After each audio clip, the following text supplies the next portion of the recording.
Parsitempiau namo visą dėžę žalių bananų, ką tik atkeliavusių iš Ganos. Dabar bandysiu juos brandinti, mokinti ir valgyti. Pažiūrėsim, kas bus. Čia turiu tokį vėsų rūsį, idealu būtų 13-14 laipsnių. Ta dalis bananų, kurios dar nebrandinsim, turėtų likti tokia vėsesnė temperatūra. Tokia gražutėlė.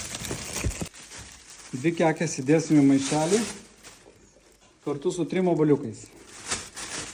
Nes pagal instrukcijas obuoliukai padeda jiems greičiau sunokti. O 2 kekės paliksim tiesiog. Lygiai po dienos tie bananai, kurie tiesiog padėti, atrodo šiek tiek gelsvesni. Tie, kurie su obuoliukais, atrodo kol kas taip pat. Po 2 dienų vaizdas nelabai pasikeitė, bet po 3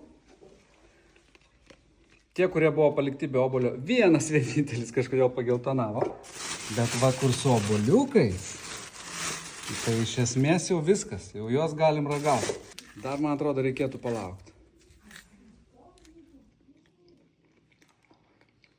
Neblogai, bet manau, jiems dar vieną dieną reikia palaukti. Po 5 dienų, tos kekės, kurios buvo tiesiog paliktos, tik tai vienas bananas taip ir liko geltonas. O su obuoliukais puikiausiai, minkštutėliai ir manau, kad bus labai svarus. Taigi eksperimentas parodė, be obuoliukų per 5 dienas ir toliau bananai dar bręsta, su obuoliukais po 5 dienų visiškai paruošti valgymui. Ačiū įmonei Litbana už labai įdomią patirtį ir už gerą dovaną.